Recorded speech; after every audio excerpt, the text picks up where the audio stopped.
I'd like to begin our discussion, if we could, with an article you penned last month. You state that the first recession never really ended. I'd say there's about 200 million Americans that probably would agree with that statement right now. And for some reason, we're not hearing from them. They're not making the 11 o'clock news. Crunch the numbers. Unemployment up over the last several months, climbing to 9.2%. It takes nearly a year for most job hunters to find work. Underemployment is nearing epidemic levels. Why is the National Bureau of Economic Research economists, why are they claiming that domestic unemployment is expanding, Charles? They're old model economists. They're Keynesian school economists. They're statist, quantaphrenic economists who don't understand that the economy is actually experienced in the living laboratory of people's lives. And if you have, yes, it's true that the official unemployment rate is 9.2%, but the real unemployment rate is certainly well into the double digits, probably close to 20%, which is depression era level unemployment rate, and the whole process that the National Bureau of Economic Research goes through to mark these things shows their removal from reality. They said that the recession began in December of 2007 and that it ended 18 months later in January, in 2009, but it took them over a year to come to that conclusion that it had ended, because they have to wait till the numbers come in and so forth. Meanwhile, people are standing in bread lines and losing their houses and so on. So it's a very ugly economy, but it shows that this old model of economics in which people are infinitely malleable and only important to the extent they can be aggregated together in mass statistics is a model for people that not equal to the aspirations of a free people. The prognosis just doesn't look good here. Anyone that I think looks at the St. Louis Fed's charts of underemployment, unemployment, use six figures, the official unemployment rate that was used before all this hedonics entered into the fray, you start to get an interesting picture of how maybe this time around the economy is not firing on all 8 cylinders, and this panacea that the Keynesian school has used for the longest time, along with even some of the monetarists, that if you throw enough money at the problem, you can fix it. Just keep tossing money in the hole. Unfortunately, that hole is turning into a pit of quicksand. Well, I likened it actually to, with popular culture in mind, to Saturday Night at the Roxy, that if you give enough cocaine to a corpse, you can even get a corpse to show a pulse, which is what they did when the NBER said that the recession had ended in the summer of 2009. We were just a few short months into the Obama administration and his $830 billion giveaway spree that included cash for clunkers, and cash for unions, and cash for home buyers, cash for government buildings, cash for government-favored transportation projects, and so on and so forth. So they were throwing money around like crazy. But look at where we are now. 3.5 years after the first recession, the ongoing recession started, retail sales are actually lower than they were at the start of the recession. GDP is virtually unchanged. The visible debt at the time, Chris, was $9 trillion. Today, everybody knows it's 14.3. The hidden debt, though, has risen by at least, that is the unfunded liabilities, is climbed by at least $20 trillion. You have Zillow says that American housing losses now equal $9 trillion.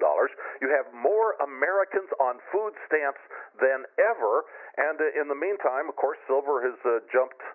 Well, it was about 14% at the time the recession supposedly started. It's jumped, 250, 270%. Gold was less than $800, so it's more than a double. So it's clear that people like yourself, people who have been talking about sound money, have been correct all this time, and all that the monetary and fiscal authorities have been able to do is explode the debt and explode the liabilities, the future liabilities of the American people. Oh, and at the same time they've done that, they have exploded the adjusted monetary base. They have exploded the Federal Reserve's purchase of treasuries. Just in the last year, Fed has eclipsed now China and eclipsed Japan as the largest holder of U.S. treasuries. In just the last 12 months, the Fed has gone from $777 billion in U.S. treasuries to $1.6 trillion. So their holding of U.S. Treasuries has grown by 110% in a year. This is QE2 has been QE2 in operation, and I'm afraid that there's a lot more pain and suffering to follow as a result of that. Well, speaking of pain and suffering and the U.S. Treasury, let's talk about Moody's, S&P, and Fitch ratings. Well, not Fitch yet. They haven't gotten on board. But the other two major ratings agencies threatening to drop the hammer, if you will, on the U.S. debt rating. And, this is the stuff of science fiction. This is an Orwellian nightmare. When we think of what is the standard, what is the benchmark that, economists and financiers use as the risk-free rate, they turn to treasuries. The very thought of treasuries losing their AAA status a couple of years ago is unthinkable. Well, first of all, by the time that Moody's, my friends and I always say that, by the time Moody's figures it out, it is way too late. Didn't they change the rating on Fannie and Freddie's debt when they were approaching $1 a share? They missed Enron as well. Bear Stearns, they missed Lehman, they missed Enron until the 47th hour. But here, how about this for madness? Here is Moody's that says that the United States has problems as a debtor, and we may have to change its credibility. We may have to mark down its credit rating unless they agree to and borrow more money that they cannot pay. So there's a certain madness in all of this stuff. Could we really be facing the first government shutdown? Congress and the administration can't, play ball and work out some type of agreement to keep this government running, the cogs running. What's going to happen? Is the Treasury going to start selling off some assets? And what do you think that's going to mean for the precious metals investors? There are all kinds of alternatives, and of course there could be a sudden default, a recognition of reality that the game over, it's game, set, match for this monetary scheme that's been in existence for really 100 years now. My guess is that because such an overt default is a game ender for the monetary and fiscal authorities, it shreds their credibility and their claim to thoroughly on an ongoing basis. My guess is that they will do what similarly positioned officials have always tried to do, and they will try to stealth default through the means of inflation. This is always the first choice of the governing classes, and it seems to be the first choice now. So in my view, they will stitch together something to get us. Look, you can actually read the signs of the long-term impact of this on the debate in Washington about the debt ceiling. Any debt issuer that is serious about these kinds of problems would be looking not at how do we raise the debt ceiling to get us through the next election, but how do we keep people who are invested in U.S. Treasuries, 10-year bonds, 30-year bonds? How do we keep these people in these bonds to assure them that the interest that they get for the next 30 years will have purchasing power, and that the principal upon redemption of those bonds at the end of that 30 years will have value? But nobody in Washington is speaking about that. All they are concerned about is getting this thing raised enough to get us through November of 2012. So you can see that there is a seriousness of intent absent on the part of both parties in this debate, which means that the problem will not be solved except through the expedient of destroying the currency and, of course, running the price of real assets like gold and silver and other oil and other things much, much, much higher. I think it's emblematic of a society, and particularly of a Congress that has been short-sighted now, myopic for generations. Pass this on, let's pass this debt on, let's borrow from our future. And unfortunately, that day of reckoning is fast approaching. And I'd like to shift gears here, though, to precious metals. We heard this week an interesting article from Citigroup Global Markets. One of their technical analysts made, I thought, was a rather shocking prediction. Not that $100 silver in and of itself is a shocking prediction, but that Citigroup now calling for $100 an ounce. It said the patterns are very similar, economically speaking, between 1971 and 1980. Of course, we in the gold crowd have been pounding the table on that fact for at least 10 years now, and some much longer. Is that a contrarian sign, calling for $100 an ounce silver, or is this becoming a more mainstream concept? I think it's it's being mainstreamed, but only in a subtle way. And for general public consumption, of course, it's always the same old thing. The authorities are in charge; they know what they're doing. A debt commission can solve the problem. We've had 17 debt commissions in the last 30 years. Things have only gotten worse. But you're right. Beneath the surface, these central banks and the major money center banks and so on around the world literally know what's going on. And the dollar standard is breaking down at a pace that, if you could do a little time-lapse photography on it, it would be absolutely stunning. We know about Russia buying gold, India buying gold, China is the world's preeminent gold producer, encouraging its citizens to buy gold. But there are countries one wouldn't even suspect now lining up. If you look at Mexico's central bank reserves, dollars down, gold being added. Thailand, the same thing. This is going on all over the world. You've got Eric Sprott up in Canada says that really the world is already back on the gold reserve standard, and we don't read about it in the public press, but it's going on just about everywhere. There's Robert Zoellick of the World Bank says we've got to work gold back into the monetary system. Switzerland, there is a populist movement afoot to remonetize gold in Switzerland. Sure, let's not forget Utah and a half a dozen other states that are making feeble efforts to do something about on a state basis on what is really a federal problem.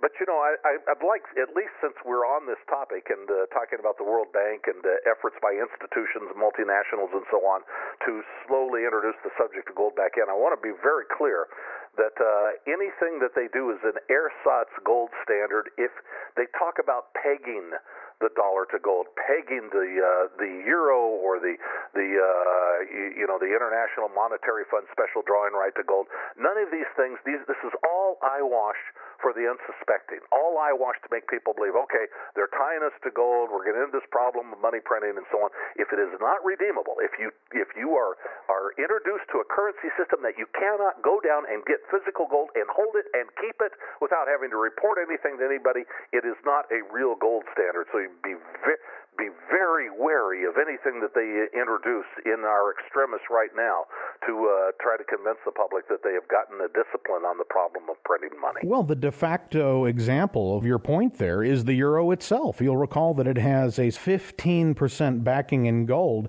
yet it is not redeemable, i.e., try to change your 500 euro note for gold, and they'll say, walk down to the coin shop, and he'll be happy to hand you a tiny little fleck of gold for 500 euros. Investors should get their minds around the idea any paper, gold and silver, has liabilities. There are liens against everything, and if you think you're going to take your paper certificates down to the Barclays office and trade in your SLV and GLD for some gold and silver bullion, you're going to be sadly mistaken, because A, it's not going to be there, and B, it's not an option available. Your listeners need to really read that section of the dollar meltdown, surviving the impending currency crisis with gold, oil, and other non-traditional investments, because the business of counterparty risk is very, very clear. The University of Texas kind of figured it out. Here's an old line endowment fund. These endowment funds never touched anything but blue chips. They have not only